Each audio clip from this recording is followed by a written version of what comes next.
The one in the courtyard. More could just go by.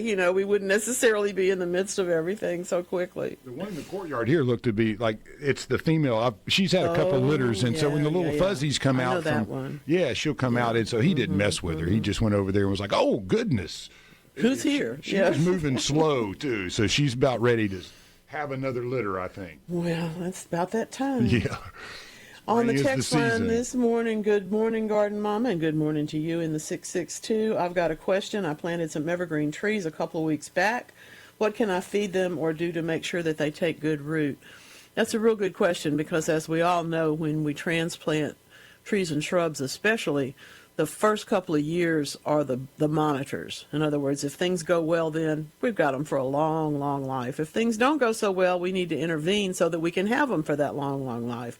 If you did not use either a root stimulator fertilizer or another form of a growth regulator solution, you might have used compost tea, you might use worm casting tea, anything like that. If you didn't water them in with something like that, you can certainly consider doing that. You can also get whatever your fertilizer is that you use for other shrubs and trees and use a little bit of it now. Maybe if it mixes with water, that's fine. If it doesn't, you can still work it in around the bottom of where you've planted, and then go ahead and water them in real well. Mainly just keeping a little bit of fertilizer coming to those roots will help. I'm in favor of things like root stimulators and especially things like compost teas because it just seems to do so much to develop that root zone right away. The worm castings, of course, are always a great idea. And indeed, I mix some of that into the soil as I'm planting because I want it to be there. I planted tomatoes this week and did that thing. I had some of my Coast of Maine compost, which is such beautiful, beautiful stuff, by the way. If you're looking for a bag compost product, and I hope you are because it's a good one, I put that in along with the soil that I was mixing and blending, and it really turned out to be a pretty good one. They've settled in quite happily without any transplant shock, and that's, of course, what we're always looking for. So I would suggest, if you haven't done anything at all for them, root stimulator or worm casting tea or compost tea, something like that. You can even get a rooting hormone in a bottle and mix that up. That's fine too. It's a little more expensive, but it's just as effective. You can do that, and of course make sure that you're keeping them mulched, that you're watering in dry spells, and what you're trying really hard to do is to not over-fertilize with nitrogen for this first year. The nitrogen, of course, is what's going to be the first number on the fertilizer label. It's also going to tell you you're going to get more leafy growth, more top growth, and that's not what we want right now. Right now we're trying to get roots and shoots to go ahead and get started there and get the whole thing going. So I think that's what I would do. I appreciate that question, and I really do. It's really little rabbit manure with the soil as I planted them. No, that's a good start. That's a real good start. Keep them watered, and you can certainly put in a little bit more if you need to. If you feel like it wasn't enough, then you probably wasn't. Oh, this is so pretty. Paula from Dentville has a lovely basket that she's putting together. I'm going to guess bubblegum petunias, but I don't know what the other one is. They're both lovely. And she's talking about putting something in the middle. What would you put in the middle of all of this? I tend to want to put a piece of art. I tend to want to pop something else up there. But if you want to plant, look for something that is going to be tall and that you can cut on when you need to, that will grow on its own without much concern. Something like a coleus, because that will take up some space and go up, but it also won't spread out too terribly to get in the way of all of your friends there. How often on the fertilizer question? Actually, I would do it now, and then I would probably look to see how they're going. If we get 2 or 3 inches of rain in the next month, you'll need to do it again next month. But otherwise, you may not need to repeat that process until May. It's true, though. You don't know what's going to happen in the springtime, so we just have to wait and see. We have a wonderful bit of insight into the possums for you, Lance. Oh, yeah. Let's see what we got here. That's a good one. Survival techniques. They have, as they say, 13 feeding stations. That's a kind way of saying Mama comes well equipped. Yeah. In this case. Right, yeah. Feeding stations. I haven't heard it put that way before. I like that. Yeah. So the first 13 attach. Yeah. And after that, it's, kind of not necessarily. I had so, a lab that had 12 feeding stations. And Well, she had 13 puppies, too. See, it can be a problem. Had to It work can be with a the problem. run. Yeah, there was actually 14. Yeah. The lastest of the last was a stillborn, but she had 13, all live. And I had to work with a little runt, the 13th, because there was only 12 feeding stations. See, And, that's what we're talking about here, and how the possums self-eliminate some of themselves. So I guess. that's an interesting thing.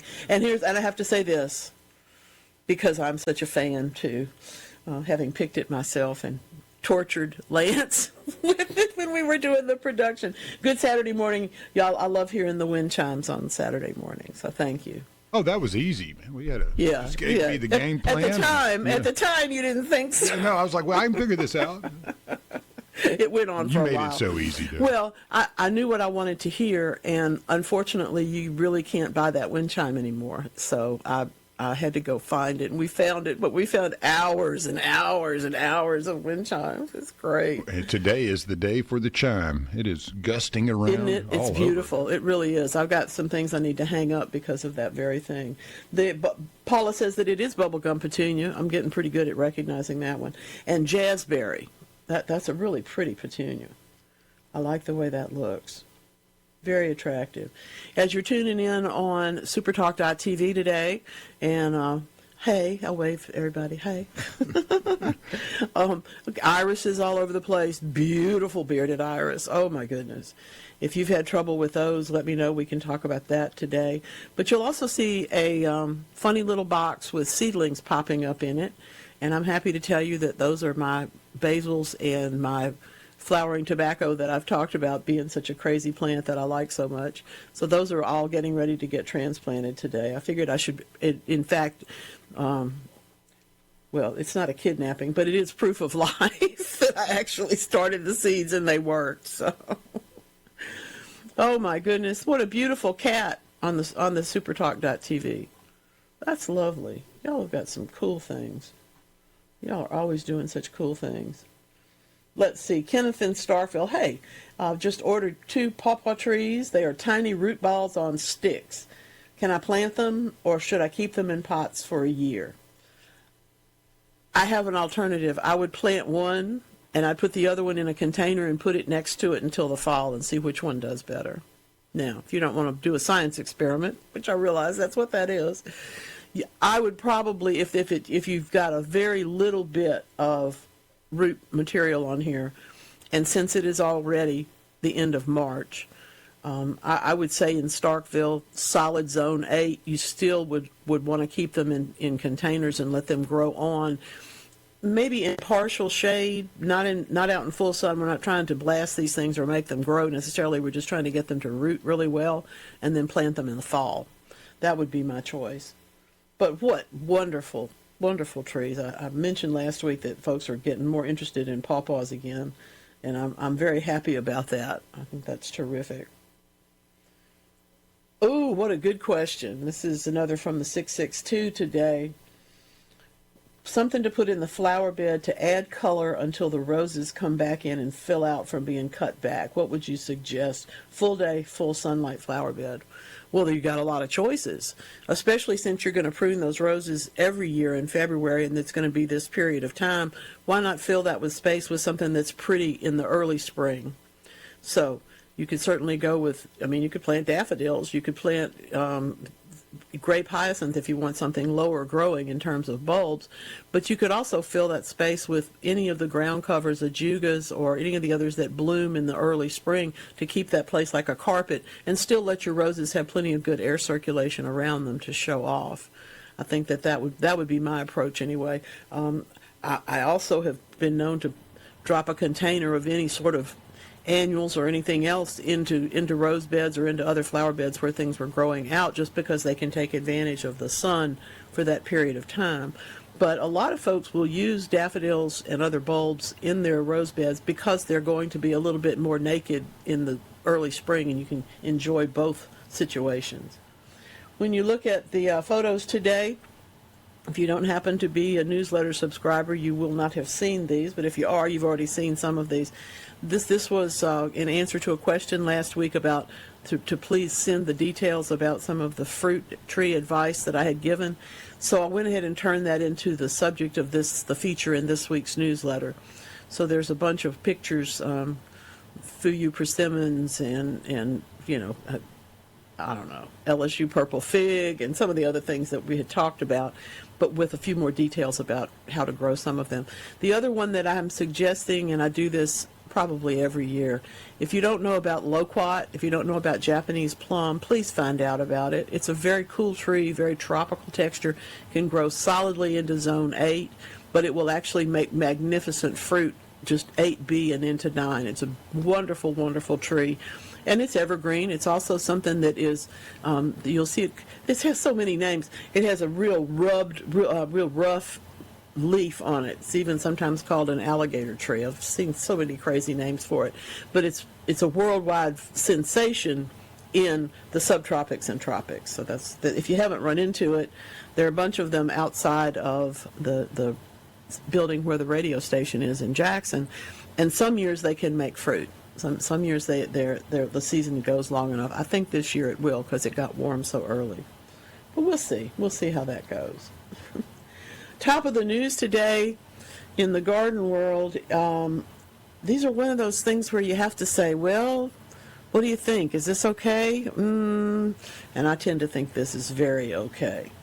Scientists at the University of Oxford have been looking into the colony collapse disorders and other problems with our beehives that we've been talking about now for several years. In controlled trials, what they found was that they were not able to get the right food, that the bees and the ones they were in the particular study that they were doing needed things that they were not getting. So what they worked on, and here's where it gets a little odd, because you don't know how you feel about things being engineered to take care of another problem. I'm kind of in favor of it. I like modern medicine. I like modern horticulture. But you may not, and I understand it. I'm not disrespecting your opinion. I'm just saying it's something to think about. But what they found was that the nutrients that are normally found in pollen were absent. So they set about to reconstruct those, to redevelop them and to make them available. And what they found out was with this specially designed diet, they were able to produce 15 times more young in the beehive. Well, this is a big development because, as we all know, we've been researching these things for years now, and different situations develop in different places. Some of them, of course, have been environmental losses. Some of them have been as simple as terrible temperature changes. Things got hotter for a period of time longer than the bees could tolerate. There's all sorts of things. But there's also been these issues around nutrition and fungus and other problems that can become issues for them. So I'm happy to see that this particular one is becoming an absolutely real thing. We're discovering more species all the time. We're also losing species. We certainly don't want to lose our bees. As everybody knows, without bees, we have very few seeds, and without seeds, well, we may not have as many of you and me as we would like to have. So check that one out when you get a chance to. It's real important. I've got another crazy one in that regard, but I will save that for later in the show today. We hardly ever study Chernobyl here in the horticulture world, but we need to today. So we'll get into some of that. Well, I have good news for you. If you're enjoying your day today, I hope that you'll get yourself out to the Clinton Community Nature Center in Clinton for their plant sale this morning. And, of course, at 9 o'clock starts up the Eudora Welty sale in Jackson at the Eudora Welty House. Keeping those things on a long list that we've got going on. We continue to give those to you. Get out and go to the plant sales. But guess what else? Put the garden center on your list of stops. You know you're going to stop at the grocery. You know you're going to stop and put gas in the car. You know you're going to stop and do this or do that. Stop by the garden center. Let something grab you. It'll make you feel better. Make them feel better, too, but mostly it'll make you feel better to take home a new plant. Dad, and they always have great food in the freezers. Well, there you go. That's always the landmark part of this. This is very true. You make lots of friends. You know? Hey, the corn that I got at Doris Berry last time, that's probably the most delicious corn. Good. It's amazing. It's good. So yeah, like personally, I love going in those places and looking at some of the jams and jellies and foods and things that they have from the local folks because it's delicious. Well, and that's where you're going to find, you know, my favorite, the Mayhaw stuff. Who's got tomatoes already? Is that Mark? I'm having a hissy fit. He's already got cherry tomatoes on this plant that I'm looking at SuperTalk.tv. He's at work. I can't ask him. We'll see him next week. Oh, my goodness. Well, here it comes. We knew it would happen. It's every year. Jamie from Oxford, we're all in your corner. We appreciate your stress, your struggles. I have 2 of 8 crepe myrtles are all black, which I think may be a fungus. Yes, part of it is. I've treated with an antifungal spray. Will they come back? Here's the question. We have to take a little bit more serious diagnosis. If it's just black on the leaves, you're spraying for the sooty mold that is there, but that's not going to control the insect that causes it. If the branches, if the trunks themselves are blackened, that's a different problem. That's crepe myrtle bark scale. That's another insect, though. So again, the fungus spray may make a dent in the fungus itself that's growing there, but it doesn't address the underlying problem. Crepe myrtles and a lot of other plants, unfortunately, will get this material on their leaves that you can actually rub off with your fingers called sooty mold. Hate to tell you, but sooty mold is out here all the time. Where it falls onto leaves that are vulnerable, that's because they've been pierced and sucked, they're going to get it. So we'll talk about that. How'd you know I was listening to Delaney and Bonnie this morning? Great minds think alike. This is the Garden Mama Show, and I'm not even in the same state with you today. We'll be right back. Yeah, you shared me a nice one in the break. I appreciate it. That's good stuff. You know, I recognize that on December 10th of 1969, you were but a gleam in your mother's heart. Yeah. But I was a freshman in college. So, well, actually, I was past that. But anyway, point being, new records came out, and it was the whole world to us. We were in such a tiny little bubble, you know, that when Delaney and Bonnie released a new album, and then we could, late at night, stay up and see them from Copenhagen, you know, on somebody's 6 weeks later on some show, you know, it's a very nothing like now. Always nothing like now, nothing like, you know, modern stuff. But in that same era, of course, we got to see the tours of all the Stax greats when they went to Europe, and so there was a whole lot of that back and forth in the musical culture. Everybody thinks about the Rolling Stones coming over here and going to the Mississippi Delta, and we're so glad they did because it made them a lot better musicians and a lot smarter. But a lot of our folks went to Europe, too, and grabbed hold of some things there and made a big impact on the music scene that we're still enjoying today. You get over that pond and show off a little bit. I know that the blues guys here, man, absolutely. And even in Japan, I know they love the blues and absolutely. So it's a great thing to share. You know, I love sharing culture when you really can have an opportunity to appreciate it, not judge it. Well, sure, just absorb it. You know, say, well, what is this? Learn something new, and we can learn something from everybody's music. I probably played too many. I played flute for a long time as a kid, so I probably have a little bit too much German opera in me. I'm still not sorry to my friends who are big fans together, but it's really not my thing, and it is hers. I get that. I'm apologizing in advance, but everybody has to find their niche, and if you don't listen to a lot of it, you don't know what your niche is. So it's like reading poetry. If you don't read a bunch of poetry, you may think you don't like any of it, or you may think you like all of it. Trust me, neither of those things are true. I'm a big fan of the Tibetan horns. Oh, there you go. I can see that. Yep. Anytime you just want to space out for a second and turn that on, and they get the chants going and the horns. Oh, it's so great. It's a looking mood out setter. over this huge mountain with all these beautiful, colors that adorn their monasteries. It's really cool. Well, it's of course intended to not only give you peace but also expand your mind. It's like when you walk up to a pond that's been well planted, and the area around it, there will always be a tree or a couple pieces of art or something that lead your eye up from the water to the sky. And that's exactly what that music is intended to do, is to lift your heart from wherever it might be to a higher level and make you think better thoughts, make you think, more positive things about yourself and the world around you. Because there's a lot of positivity here. Trust me, we're lucky. We're very, very lucky. I was hoping it would take me to like Inner Earth, check all of that out. Well, I want to see the fauna there. I hesitate to tell you that we do have some discoveries that you may want to go and look at. So that we've just found.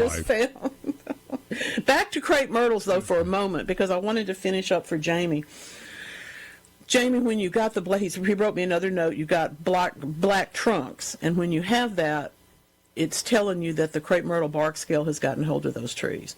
So I'm sending you an article from msucares.com. Everybody can go look it up. It's one of their publications to tell you what you're facing and what you're looking at. Now, when you look at that stuff, now I'm going to tell you. I'm going to tell you what I think. If these are prized crepe myrtles that your family has had for years, or that you planted yourself, or that you have some great attachment to, think about saving them. On the other hand, if there's just some trees that you don't really have that much to say about, and you look at how much it's going to take to maintain them or to get them back into shape, because it's a lot of insecticiding, it's a lot of care, it's a lot of attention for a couple of years really to get them back into full tilt, So if you don't want to do that, you have my permission to replace them with something else. Some people will go along and just simply cut them off low and make them into bushes and shrubs and see whether or not that works. I didn't like that, but I recognize that it's a cheaper, easier alternative, and sometimes they will blow up into nice balls of crepe myrtle, and that's okay. But the crepe myrtle bark scale is a very devastating insect. After those trunks get black from the scale living there, you will also find that it eventually erupts with white around the edges of the black stuff. That's the multiplication of the scale, and that's a really bad sign, first of all. Second of all, if that's not the problem, if it's just on the leaves, which it's not in this case, but for those of you who are encountering this, somebody out there's got this one. If it's just on the leaves, that's sooty mold. It's probably aphids in the top of the tree, okay? Because they fly in the springtime. They got to have something to eat. They pierce and suck. And when they do that, what they cannot digest, they excrete. That becomes the sugar strata on top of your leaves, and the sooty mold lands there and grows very happily. Not to my happiness, but to its happiness. So those are the things you have to consider and take care of. But anyway, I'm going to send that article to Jamie in Oxford, so he'll know a little bit more about what the professionals think about it, and now you also know what I think about it. Yes, I'm a professional. I've been at this for a while. But because I am devoted to sustainable gardening and because I want you to enjoy gardening, I don't want this to be to me, the chore list for gardening should actually be a lighthearted look at what's going on. The chore list for my real life is a different list. A very different list. Oh, Greg, yay. We've been keeping up. This is the tap your fingers. How cold is it in Vaughan? How are Greg's blueberries doing? They look great. Oh, that's pretty. That's really good. Wasn't as bad as he thought. This week, with more warm weather, some new blooms came out. Got lots of bees all over them, and they are beautiful. So I think you're right. I think you're going to get some berries. Thank you. That's fun.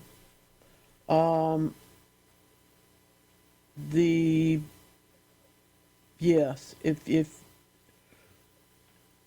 it's an interesting choice. I'm looking at Marshall's choice of insecticides.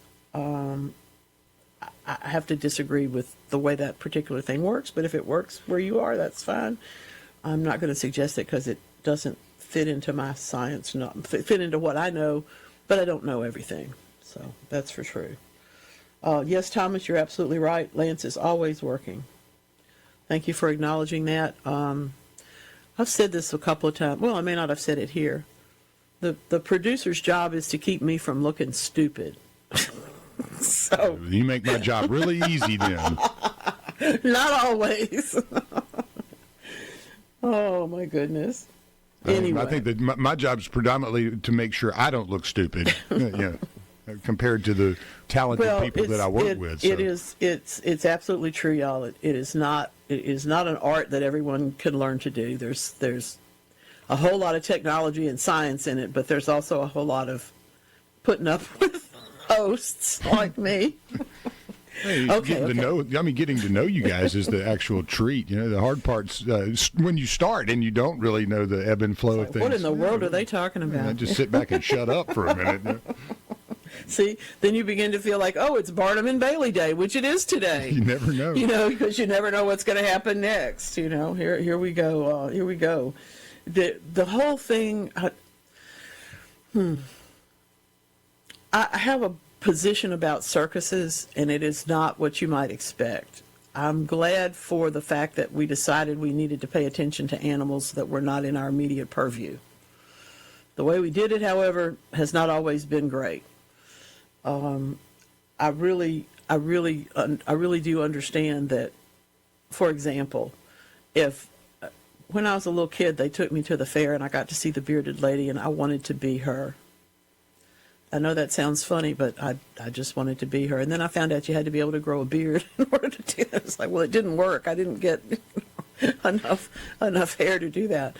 But there's just something about the unusual and the what you wouldn't necessarily see on a given day, that the whole Barnum and Bailey and circuses and sideshows and that kind of stuff have put in our faces. Some of it, as I say, we certainly they could have done better by the elephants and things like that. But on the other hand, we know things that we didn't know, and a lot of research programs have come about to help particularly some endangered species along the way. So it is Barnum and Bailey Day, and Barnum and Bailey, of course, the Ringling Brothers and Barnum and Bailey Circus made for the longest banners that were ever generated at that time. This whole thing started in 1919 when they merged, because they were both around before that. Always, there's always the negative to that, but the positive is that millions upon millions of people that never would have had an opportunity to see that and those types of performances, not just that, but the animals and the different things and expansion of your horizons. The people flying on trapezes and people, there was just things that you weren't going to see in your everyday life. They expand your brain a little bit, So it's a thing, but they certainly had.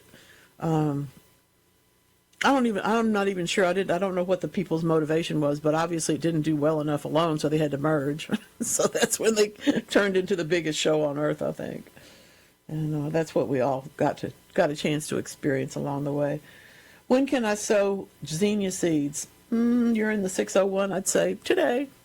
What you're looking for, of course, is soil that has warmed up a little bit and seeds that are viable. I'm in the process. I'll be mailing out some more seeds next week. If you're interested in some of mine, I am sending landsleep coreopsis, and I'm sending profusion zinnias as long as they last, because that one's an expensive seed, but it's worth it because I want y'all to all have it. These are what I call, this is not the name of them, this is what I call bubble zinnias. I love narrow leaf zinnias because they're able to tolerate heat and humidity very, very well. These are not cut flowers. This is not that class. But they are beautiful lumps of color. And I can tell you for a fact that even Lance can grow them. So I know that you will be able to. I'm not an advanced gardener. Well, but you literally do. I pretend to be. But you pay attention, and you knew not to let them melt or not be melt in a rainstorm, and you knew all that sort of stuff that's basic with zinnias. We don't over fertilize them. We don't really give them a whole lot of care. We just make sure they come up and then don't let them dry out before they can bloom. So these are ones that are about 12 inches tall and literally form a bubble of flowers on the edge of your flower bed. They could be an edging plant. They could be in a container. They could just be a lump of color in the midst of a bunch of other colors. They're very happy to get along with other plants, but they're beautiful in a group going down a row. They're just particularly lovely. So I'm sowing some, and I think you should too. Let's see. Oh, fun. Another question you probably don't get very often. I'd like to put some type of paddle cactus on the end of my flower bed. Good choice. Mammillaria, beautiful things. Paddle cactus, get the native. It's a brilliant, beautiful one. It will bloom yellow, and just there's only one cactus that is native to the southeast. And this particular cactus is easy to grow and will take that space. Just be sure you give it enough space. One of the most impressive flower beds I ever saw in my life, and I never got to go see the person who did it. It's probably still there. But in my travels through the Mississippi Delta, I got to see this flower bed that had a really, really magnificent, what are called paddle cactus on the one end. Prickly pear is the other name for it. And on the other end of the bed was the blue agave. And that was, I don't even know what was in the middle of this flower bed. These two things were so dramatic that was what you saw when you drove by. It was wonderful, wonderful, wonderful. So think about that. But there's not a variety, but there is prickly pear, and it is a native southeastern cactus. It's not hard to find. If you know anybody that has one, they'd be happy to break you off a piece and get started that way. That's fun. Oh, y'all are so sweet. Y'all are sweet to me, but you're also sweet to Lance. Thank you for that. Also, I've still got peaches from last year, and I started making dump cakes. Oh, fun. Now, for those of you who don't know, a dump cake is literally the answer to baking trauma. If you're a person who has read too many things and it tells you that you have to weigh the flour and you have to be sure what size eggs you're using and you have to make sure that your baking powder is fresh and all of those kinds of things that they will tell you, I think that's all to get you to not make the cake. So dump cakes basically were invented along with big mixers, you know, the mixers that have a nice large bowl to them. So you literally throw everything in, spin it around a bunch of times, maybe 2 minutes or so, longer than you would think, and put it in the oven and bake it. So it's a great thing. She's this particular person, male or female, is also working on blueberry and apple. I think I might do this. Well, we would shout, but then it might bother your eggs. We'll be right back. Oh, yes, it has. But we're not there anymore. We're here. It's spring. I don't tell this story, and I've known this for a long time, but I haven't thought to tell it to y'all. Y'all know that Ringo Starr has always been my favorite Beatle, and there's no reason for that except that that's who I decided I liked. So I studied him and learned a little bit more about him than I did about the others at the very beginning of time. And he was a little bit older and had already been a professional musician for a time, so he did have some experience on the other guys that benefited all of them, I think. Not Pete Best. He was the drummer before they replaced him with Ringo. But anyway, that's another story. The thing about Ringo, though, is that we hear all the time about well, we don't hear it all the time anymore because we've done such a better job about it. But at that time, and you still have to pay attention to things like tuberculosis. He was a person who had tuberculosis as a child, and as a result was in a hospital, sanitarium kind of place for a couple of years. That's where he took up the drums. Okay? Now, he could have sat and stared out the window. He could have he could have become a poet. He could have refused to do anything, you know, or he could have done whatever, but he took up the drums. So what I'm saying is when adversity hits, the people who actually make it through the world, I believe, are the ones who figure out what it is they can do and take action and do it. We don't have to feel, you know, that the tomato may not be growing like I want it to. Probably I can do something about that. But even if I can't, I can at least handle it a little better than I might, rather than just get angry at it and walk away. My same neighbor that I've told y'all I looked over the fence at for a long time and watched as her beds drowned in the spring rains, eventually said to me, well, I guess I just can't do this. And I said, well, sure you can. You just need to do it different. Well, she was insulted and didn't talk to me for about a month. But, you know, it was true. It's still true. Got over it. It's still true. Anyway, good question from David in Oak Grove. Hope y'all are well over there today. Freeze frost a couple of weeks ago killed the new growth on my fig trees. Will the trees be able to produce figs later this year? Well, if I had a crystal ball, even if I looked into it, I probably would not be able to tell, because some figs are capable of that second crop on new growth, and some are actually not. Some have to get on the growth from the pruning in the fall, in the winter rather. That brand new growth that just froze at your place is their only shot. Most of the time, the figs that we grow in Zone 8 where you are, tend to be ones that have the potential to make a June crop and a September or late August crop too. So you just have to wait and see. Take care of them. They certainly are not going to, it's not going to affect the trees in the long run. But in the short run, you may or may not get fruit this next time. And I hope you do. Let me know. I'd like to find out too. So.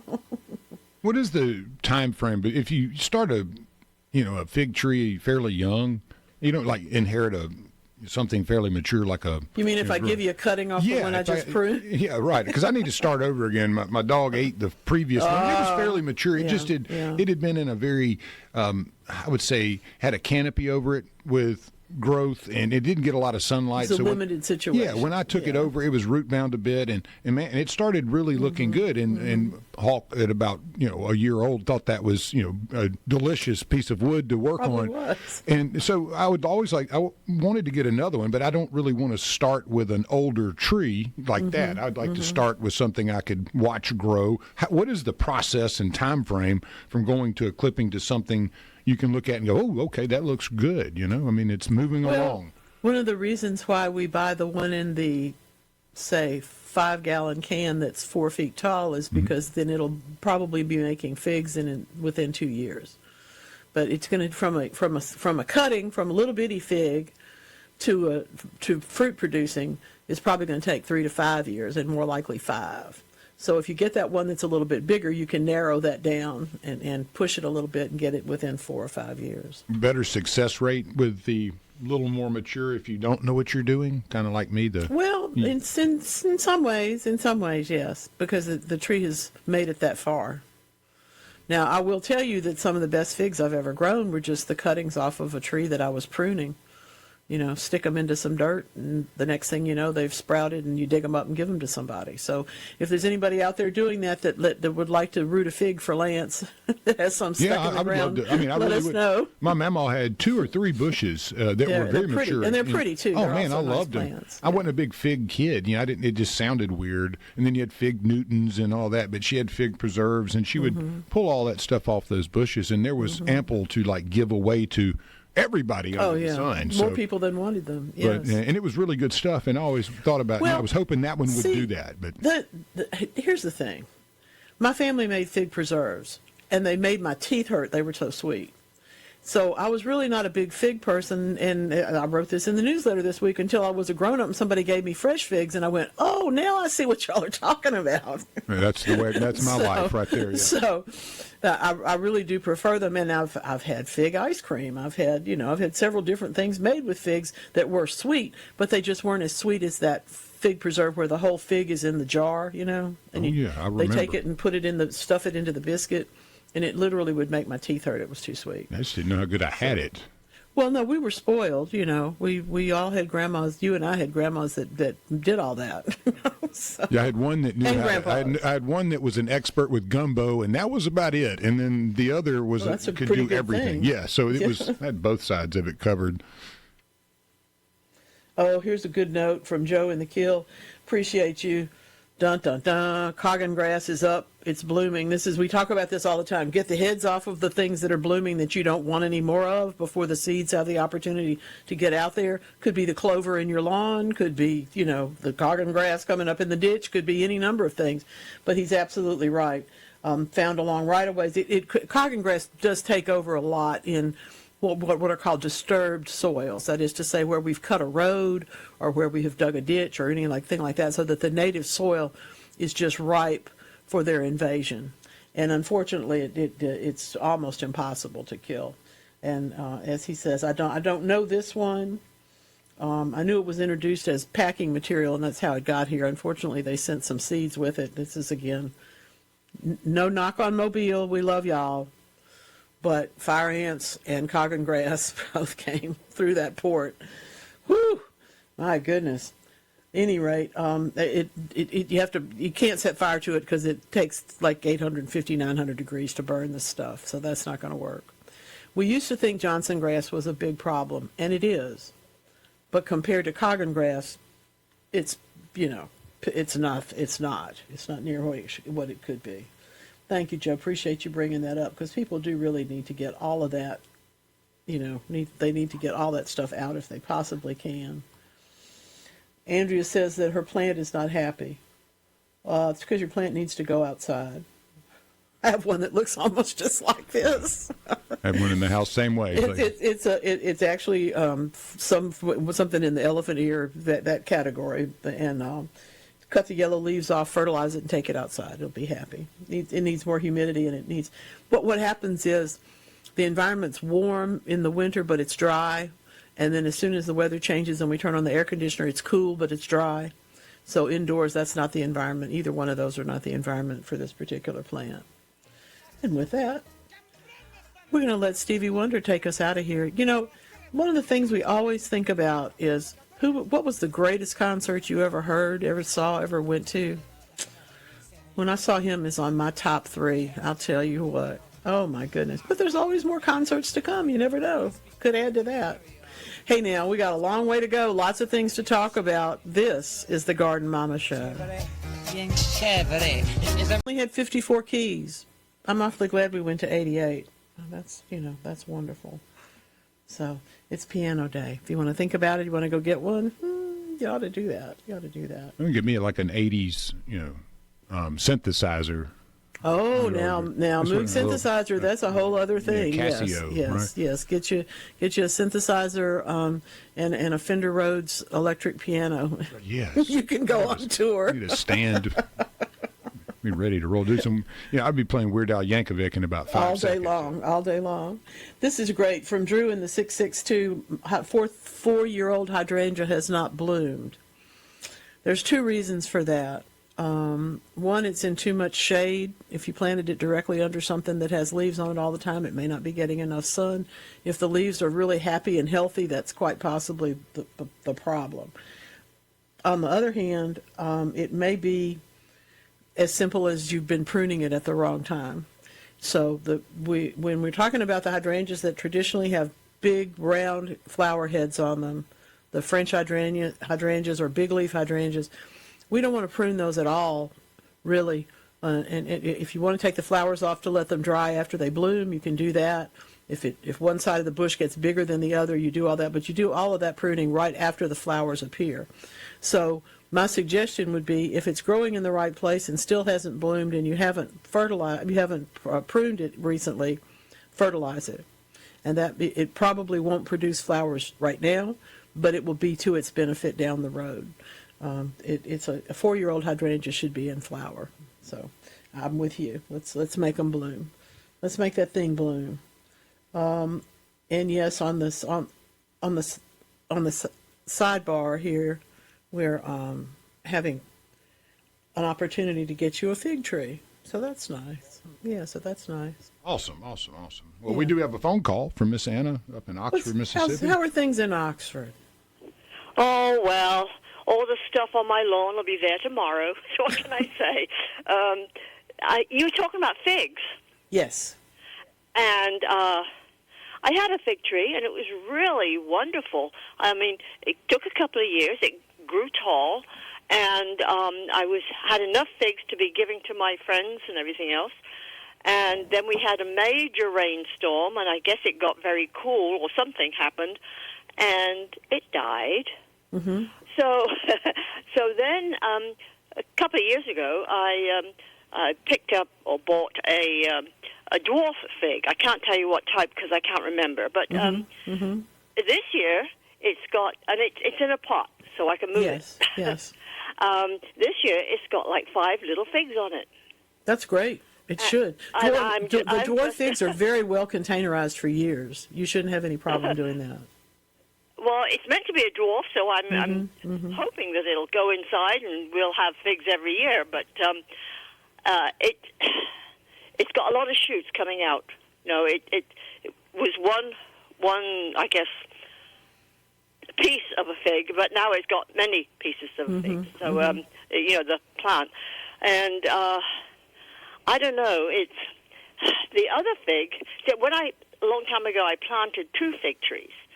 And one in a place where it would get sunshine during the day, and then as the sun came around, the house would shade it, whatever. Mm-hmm. And the other one was stuck in another corner. Well, that one's still alive. It never died. I don't know why the first one. Just died, a little bit of protection. They're fickle to cold winds, and certainly soil dries out faster in an exposed location. So I think that may be part of it. Well, the second one never produced, but it's still alive, and it's giving up shoots. So I'm always hopeful. They're pretty trees too, so that's nice.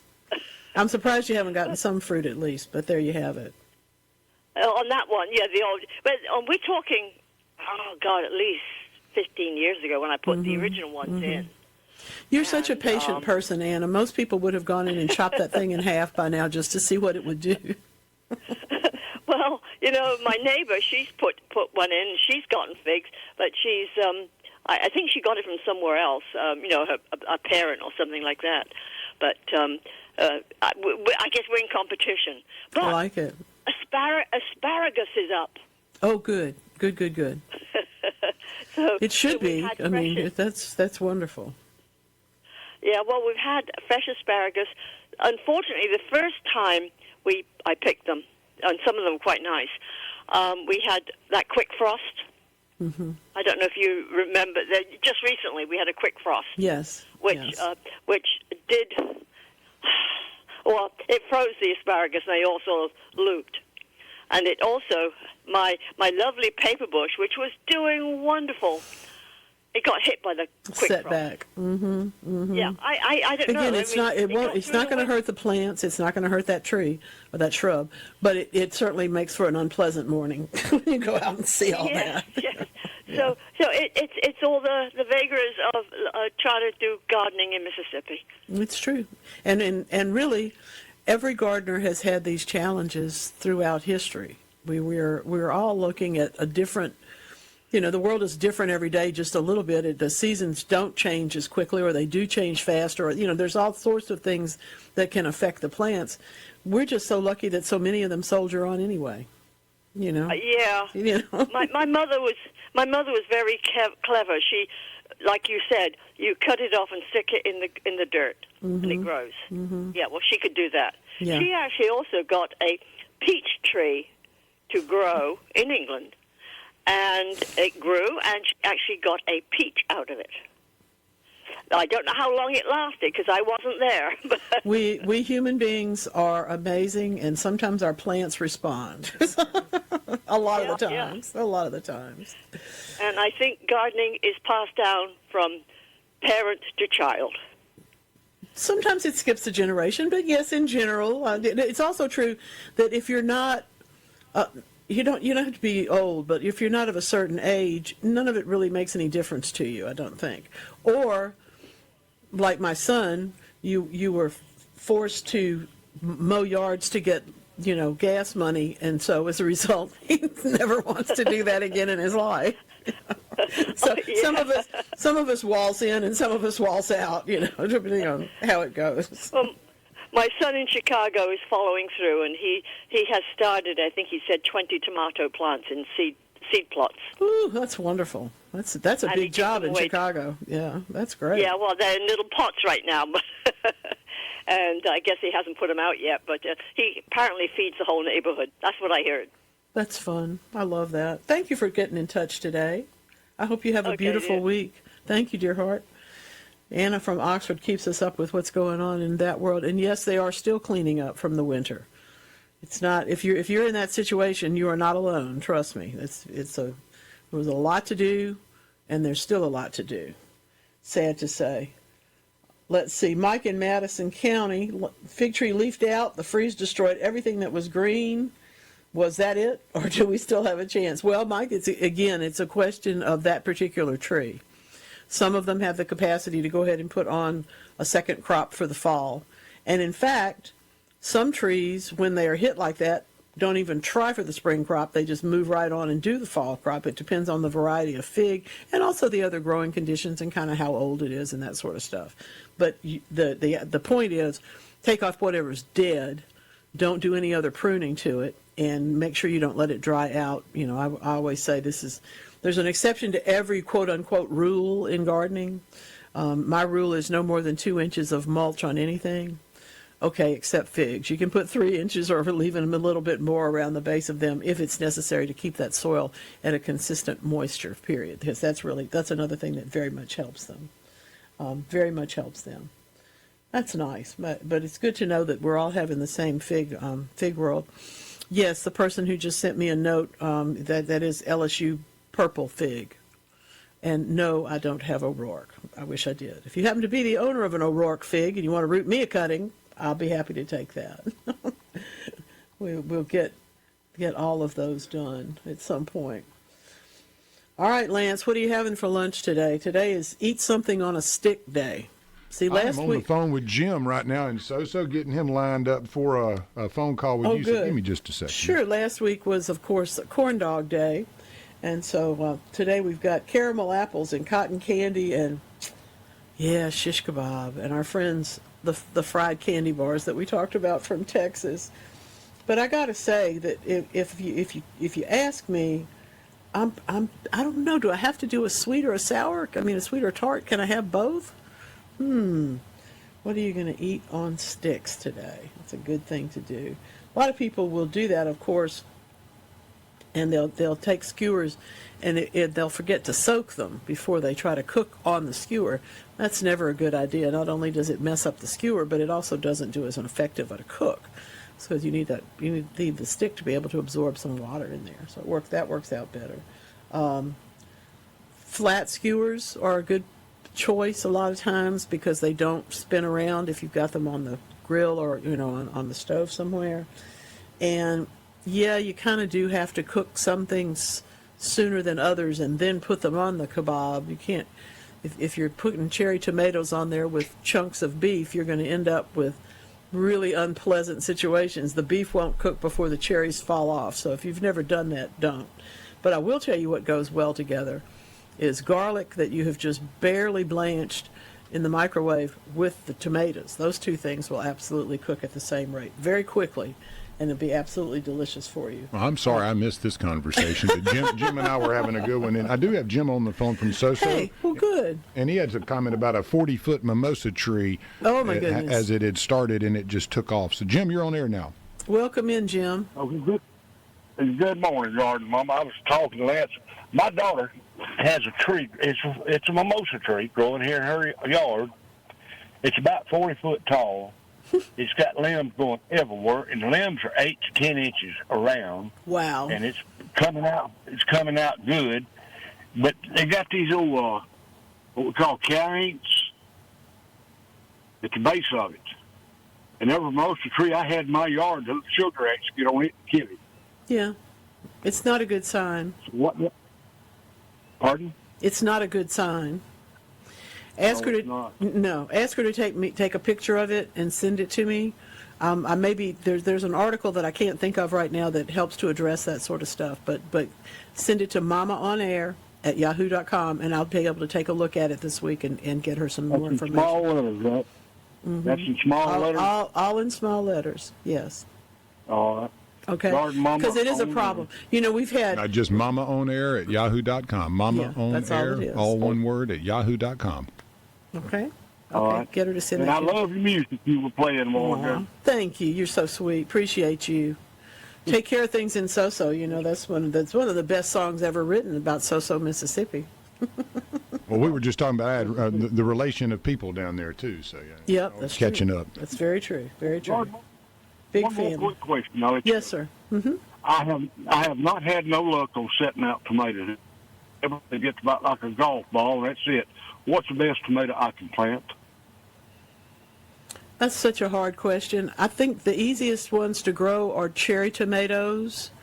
But if I was going to plant just one tomato in a container and put a little attention to it, I would get Celebrity.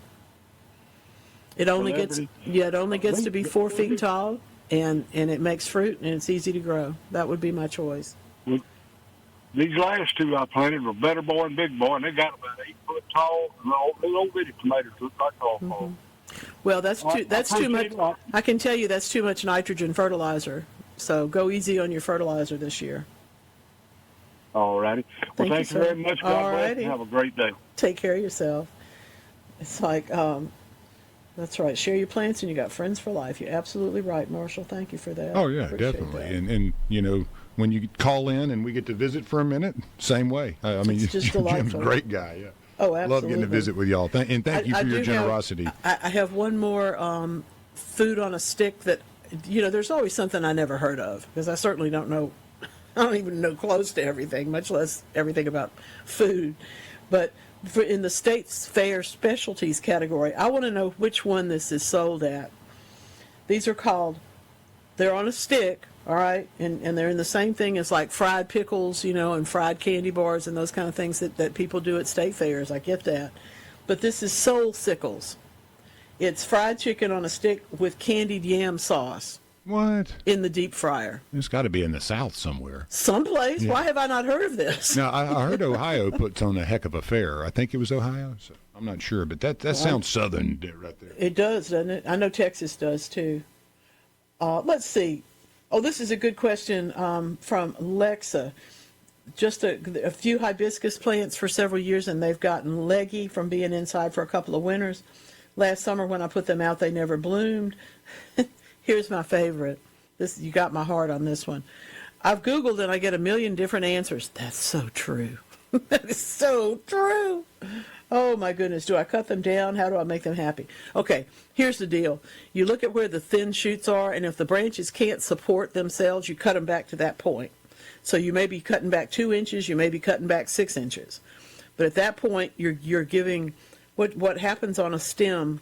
Anything that grows, every stem has what are called growth nodes, and on a hibiscus you may or may not see them, but they are there.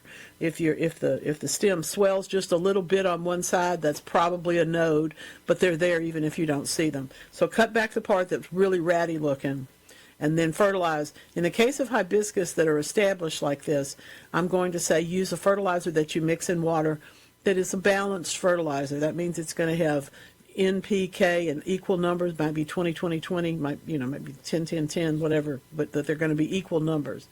And you're going to mix that particular one in water. It's also going to have trace elements in that mix because it will be a complete fertilizer. Complete and balanced are two different things. Complete means that it has the first three, the big ones, but it also has the minor elements. And in the case of your hibiscus, it needs all of that to get started again. So fertilize it. Then probably look for some new growth in a couple of weeks, if not sooner. You may have to do a little bit more pruning, but you can feed it as often as every other week to push that new growth out. You'll get some flowers in the summer. So it's an easy plant to rejuvenate. I don't think you'll have a problem with that. I really don't. I think that will work out well. I like it very, very much. I'm a big fan of hibiscus. I have one to cut back now too. Well, there's some other stuff that goes on all the time in this world. And one of my very, very favorite things is amber. It's such a mystery. Got to talk about that today. Did you know we have a turquoise pit viper now? We didn't have that before. We have that. It's a new thing. But don't you worry. We'll be right back. That's what it means. Thank you, Van. Appreciate that. I've never been to Cambodia. I've always wanted to go to Cambodia, but I've never been to Cambodia. This is new adaptations, new critters found adapted to life in dark caves. I'm fascinated. I don't know if that's where I would want to go if I was in Cambodia. I'm not much on dark caves, in Mississippi, much less. You don't go spelunking in Cambodia. I'm not much of a spelunker, but I'm really glad that these folks did, because these things are beautiful. The team at Fauna and Flora are the ones who did all of this. The biodiversity there's a flying snake. There's a beautiful, beautiful, prettiest turquoise. Looks like a southwestern belt buckle. Magnificent color turquoise snake. This is a pit viper, the whole species. They have to name them because there's several different ones, but they're just beautiful. Golden tree snakes. Those are the ones that fly. Was found there. And I don't know what they're going to do. There's those new micro snails that are bright, probably poisonous millipedes. We found a bunch of things there. This is all in northwestern Cambodia. But these dark habitats are dependent upon guano-driven ecosystems, which is a term that I have not been able to bring to you before because I didn't know it existed. Guano, of course, is the term for bat manure. So the bats live here, and the bats fertilize the place, and all these other things live on what grows as a result from there. I think we're going to have to get a chorus line for the Geico gecko. We have new geckos. Listen to these names: bent-toed gecko, slender gecko, and of course, the Battenberg leaf gecko. Oh, okay. I love that. They'll be all out there dancing, carrying on. And they'll get him some buddies, I'm serious. He'll have some friends. He won't be so lonely. He won't be so lonely anymore. But these were all just reported this month, March of 2026. If you think there's nothing new in the world, become a scientist. Particularly become an explorative, something in wildlife, any field you particularly care for. Could be plants, could be animals. Could be, in the case of some things, some of this really crazy stuff we've got to tell you about today. I don't even know if I want to tell you or not, but I probably should. We've got some pretty interesting things going on in this crazy world of ours. I don't think I can do this without laughing. Let's move on. I'll come back to that. Yes, good coffee, that's true, but we also know about the sorts of coffee that come from Cambodia, and you're not going to get me to weigh into that one, but that's too funny. Too funny. There's the magnificent, you've seen the plant that's called the tractor seat plant. It's if I say the name I won't get it right, but it's farfisia. Anyway, they truly, the leaves are big and round and do look like the seat of an old-fashioned tractor. You can't sit on them. But there's a similar shape, that tufted, one thing that's got a tight center on one side and then the leaf expands out from it, but not in a circle. We're looking at another growth that does that. Unfortunately, or maybe fortunately, we don't know yet, it is growing on the walls of the Chernobyl disaster. This is a fungus. This is a fungus that apparently has not only survived and adapted, but appears to be thriving, and it is quite lovely. It's scary to me, but the ionizing radiation that lingers inside of this structure may be actually what is giving this thing such great life. It's a cladosporum, that's not rare, but this one is. This dark pigment, the melanin that's in it, is what may allow it to harness the radiation and grow on it. Now, obviously, this would be a great move forward if we could figure out ways to study it that didn't turn around and make people sicker or something like that. But they believe that it's harnessing ionizing radiation in kind of the same way as plants photosynthesize. In other words, it's taking in one thing and putting out another, which allows it to grow. And so they call this radiosynthesis. And that's your word of today. You may throw it out at the dinner table tonight. Someone say, "What is radiosynthesis?" And people will look at you as if you have been listening to the Garden Mama show. Because who else is going to tell you this? Nobody. But it is beautiful. So when you see it and hear people talk about it, nobody's been able to figure out why it does this. And I do love a good mystery. When the first team, interestingly enough, was led by a microbiologist named Nellie of Ukraine.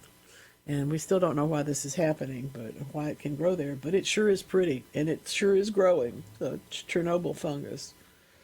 Fascinating stuff. Just crazy, crazy stuff. We talked about the nutrients in the bees. Somebody sent me a note and said, "What are you talking about, bees and nutrients?" I said, well, that's because bees do eat. I mean, it's like everything else. You got to have a system that is nutritious for them. And that, in turn, it gives us the opportunity to do some other experiments and looking around a little bit, see what else we can find. So I'm all for that. All right, I'm going to try again to do this study because I thought it was funny. You got it together now. Yeah, I do. There are places in the world, I think about mail-order brides. That was such a thing. There were places where there were lots of men and no women, the wild, wild west, quote unquote. other places, but that's probably the classic story. And there were men who wanted to start families and have their future be in places where there were no women, because the women hadn't explored there yet. So they began to have a thing called mail order brides. Well, I have occasionally in my life thought that would be the place for someone who is, frankly, like me, not the cutest. You have to kind of have a particular point of view to get along with most people. But I don't think I could have gotten on a train to go meet somebody I never met. It's like those shows they have now, you're married overnight and that kind of stuff. No, I'm not doing that. Well, guess what? They may have to do this in this particular turtle population, because the female tortoises of the island of Golemgrund in North Macedonia are outnumbered like 20-1 by the males. They can't get away. They are jumping off the cliffs. Well, turtles don't jump, but they are walking off the cliffs to their certain death because they can't they can't keep going. So they feel that the last female will be gone by 2083. That's ridiculous. They need to figure out a way, get some of those male turtles someplace else to live, or bring them some mail order brides, or do something. Come on, this is crazy. So there's just way too many males for the females, and the females are like, we're out. Yeah, they have, because they're surrounded. The videos they are literally surrounded. They can't move because there's so many male turtles trying to come for them.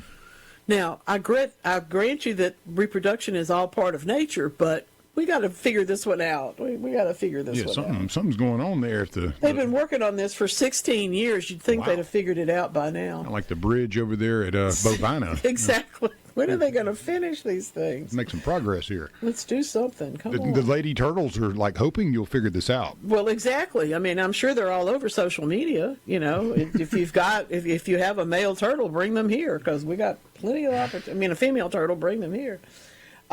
Let's see. I don't know, Crosby. I don't know the answer to this. But I will tell you that I was. Yeah, we actually covered that yesterday. Did you? Okay. Well, I hadn't heard about that. I missed you. I'm sorry. They'll never pull it up, basically. Like uncover it. But it's apparently right next to the other one, buried reducing radar or something. Yeah. Yeah. They use LiDAR. Oh, okay. I don't think what is his name, Zaria Was. I don't think they're the Egyptian antiquities crew probably not going to let them dig it up, but it's there. That's interesting. Fascinating. And what a great name, Crosby I was just Simmons. listening to an interview with Bobby Whitlock this morning, too, by the way, so Crosby will appreciate that. That's all that family. You were listening to some good music this morning. I was up early and listening to a lot of stuff. I will confess, I don't go down rabbit holes of information, but I do go down rabbit holes of music from time to time, and this morning was one of those. Absolutely. Well, you get a bunch of help wanted signs, stick them up around the island. I'm telling you, we need a social media campaign here. We need something. Come on, help these turtles out. Let's help these girls out. And they're beautiful turtles. I mean, that'd be terrible if we lost them because of this, because they are absolutely beautiful. Gorgeous, gorgeous things. Oh, my. Oh, speaking of things on a stick, I see something on a stick today. Yeah, turtle on a stick, huh? No, today is Eskimo Pie Day. One of my favorite treats as a child. That one was developed in 1920 and was originally called the ice cream for ice cream bar. But needless to say, they had to remarket after a certain point. Probably got a little loud. But it's interesting. The young customer was trying to choose between the chocolate bar and the ice cream bar, so they had to make and I do like cookies and ice cream, so why wouldn't you do that? This was from Mr. Nelson, and that was apparently with Edie's, E-D-Y, the ice cream company that you'll hear different places. But the ice cream bars went away and became something else, became the Eskimo pies. But they patented it. And guess who his business partner was? Russell C. Stover, the candy guy. The Stover, yeah. So it was a great mix, He knew how to, get a guy in the right stead with his lady.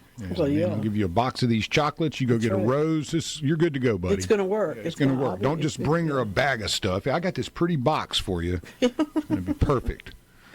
And as we all know, sometimes the boxes is intriguing for longer, so that's a good one. That's fun. Really fun stuff. Good day in the world of science news. Talking about taking care of some fruit trees and whatnot. If you want to give somebody a gift this year, give them a kumquat tree in a beautiful big pot. No matter where you live, you may have to give them a hand truck to go with it, but you can be sure that you will be able to keep that one. Excuse me. It is the hardiest of the citrus, and you do have choices. You have oval fruit, you have round fruit, you have some that are sweeter than others, some that are tartar, and that it's just a beautiful tree, and it's one that everybody enjoys. And some years, and you don't even have to take it into the garage, but when it does get cold and you take it in the garage, it's fine there because it can tolerate temperatures below 40, unlike most of our other citrus that are not so happy with that. And many of them are not so happy with that, that's for true. There's the zombie tree. I had two people send me a note and said, okay, you got to tell us the zombie tree story. So let me do that right quick before we get run over by the time here. University of Queensland. This is a newly identified Australian tree. Okay, so this is not something that has been on Netflix. You know, this is not something we're bringing out of the vault here. It's not true crime. No, but it is. It's a reference in my head, probably only my head, to the discussion that we had a couple of weeks ago about the plants that are invaded by the insects, but then the insects, because they cause the fruit to fall off, also cause the tree to reproduce. Okay, so the two things work together. In this case, it's the other way around. The zombie tree is alive, but it is unable to reproduce. This is due to a disease called myrtle rust, and it repeatedly kills the new growth. Just kills the new growth. So there's no future. There's no flowering. There's no seeds. And needless to say, they're propagating this thing from disease-free locations in the same way that we do, I don't know, we do that with black walnuts. We certainly do that with other trees that we would like to save that have been invaded. People are doing this with bananas all over the place, of course, trying to get stock that is not compromised. And in this case, they're going to be able to help us do this. We hope they think they're going to be able to bring this species back. But it's so unusual in the natural world for there to be something like rust that actually kills its host. Because where are you going to go now? You know, we often say, people will say, well, mistletoe is such a parasite. It's only a parasite if it goes too far, but actually what it is a thing that takes energy out of the plant that it's living on, but it's got to have that plant to live on. So, interesting stuff. Turns out your hair doesn't grow the way you thought, Lance. I'm going to have to tell you about no that. No doubt. Today. Thank you. I'm going to have to tell you about that. We're going to talk about leafy leaves. We're going to talk about a tree here in a little bit. Meanwhile, warm up your coffee. We'll be right back. Yes. The Hammond B3 could be in that retinue as well, but then you'd need somebody to move it because they're heavy. Wonderful music. Thank you, Lance. Queen Mary University of London is letting us know, like so many things, what we learned about how hair grows turns out not to be how hair grows. I just love this. How many of us have, we use all those expressions, I'm going to pull my hair out over this, you know, I'm going to do this or do that. Well, it turns out your hair is kind of doing that on its own. We have always believed and been taught, and people have shown us, that hair grows out from the root. It's pushed out from the root. Well, actually, when you get down on that bit deeper level, that micro level, the moving cells inside that hair follicle actually pull the hair up through it and out. It's not the way we thought. It's not that the root is pushing them straight through the shaft and out. It's that there's actually stuff in that follicle that are causing it to be pulled out. So now we're going to have new products that are going to say stimulate your follicles. You know what I mean? We're going to have a whole new retinue of things to help you grow your hair, I'm sure. May or may not have any reality to it. But in this particular case, it is L'Oreal research, so you can bet there's going to be products. And Queen Mary University, they did this with 3D live imaging. Think how long it took to set this up, to be able to observe individual cells living inside human hairs. So amazing, so amazing. Love, love, love this. The cells in the outer root sheath, the layer that encases the hair shaft, move along a spiral path downward within the same region where the upward pulling force is generated. So in other words, it's push me, pull you. Kind of like a black hole. Mm-hmm. Isn't that cool? Yeah. So everything on Earth that we always talk about, everything is related. Everything basically follows the same physics or the same rules in that regard. But it's a pretty far-fetched thing. I really do love it. I think it's delightful. So basically, you just need to have a helmet with a bunch of magnets pulling your hair up. Maybe that's it. All this light therapy and all this stuff. You just need a bunch of magnets. We probably do. Now that we understand soil food web and the way the roots grow towards their food sources and it forms a new thing, we're going to have to understand that life inside the hair follicle is different than we thought too. Just doesn't work like we originally thought. Corinne, hey there, good morning, says her vervain has spread like crazy. If I dig it up and put it in containers, should they do well? Yeah, don't dig all of it up, just in case it doesn't work. But you should be able to cut that back and dig it up and get it going without any trouble. It's a nice plant, but it does spread. It's a busy plant. That is for true. Yeah, put suction cups in there. Actually, that's funny that he mentions that, because when I lived down in Mexico, the family I lived with, he was a pharmacist, orthodontist, but the boyfriend of one of the daughters went to this clinic thing, and he was kind of losing his hair, and the girl, one of the daughters, worked there. So, but what it was like a hair clinic, and they used a suction, like it was basically like putting a vacuum cleaner device they may on your have been head. ahead of their time. Yeah, man, they were pulling the blood up. I remember them trying to explain it, because I was like, what are you doing? I never heard of it in the States. It was totally unique but yeah, it makes total sense. Oh, wow. Like a plunger. We all tried, and everybody tries different things always. You see me walking around with a plunger on my head, you'll know what we're doing here. Yeah. Thanks, Andrew. I love this. I have a red leafy tree in my yard, but no idea what it is. Red leaves look similar to red oaks, but the trunk and limbs look similar to a crepe myrtle. In other words, it's not a huge tree. It's a medium-sized tree. If the leaves are 5-fingered, it's Japanese maple. If they're a little bit closer to oak in that they are long and narrower, but not skinny, but long and narrower, it could easily be a red maple. Those are also red at this time of the year. It could be something that comes out red and turns green later. Could be, if you got a loropetalum tree, it would do that. And certainly some of the purple leaf plums will do that. They'll be purple when they first come out, but then later on they're more like green. So those would be some suggestions that might help. That might help. So we're going to let Andrew grow you some hair. And, talking about getting I'd be unstoppable with a head full of hair. That's why the Lord challenged me. He's like, I need to keep you down, brother. It'd be too much for the world. I've never heard anybody say that. Yeah, it'd be too much for this world with a head full of hair. Well, it's quite. I'm not going to deny. I mean, it could be. I don't know. I don't know. This is another good one.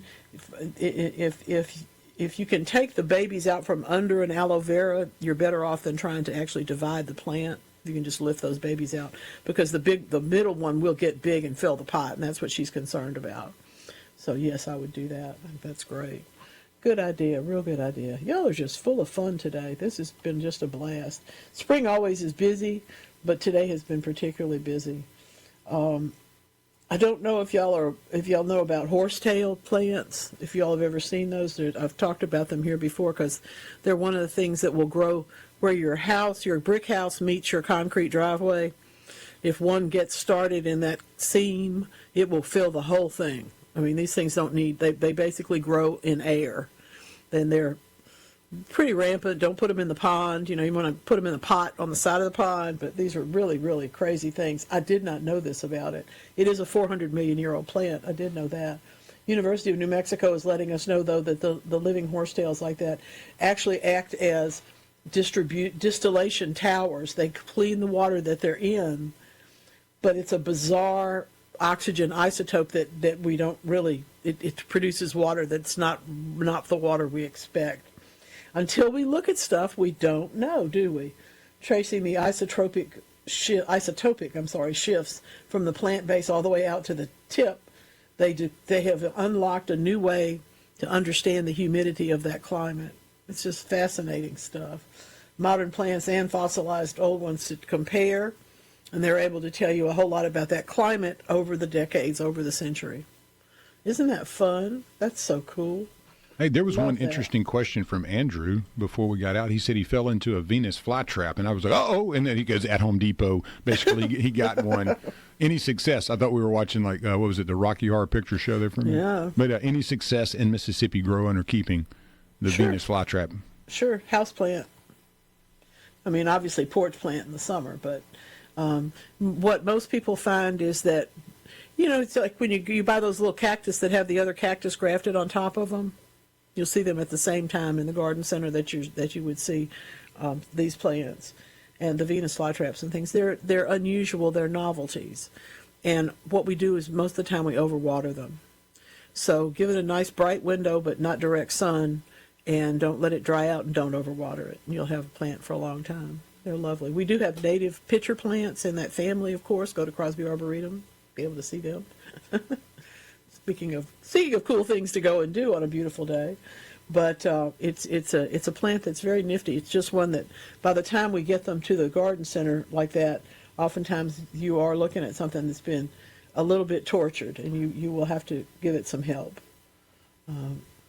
It won't kill the plant like the zombie tree. It's not going to do that. So you'll be all right on that one.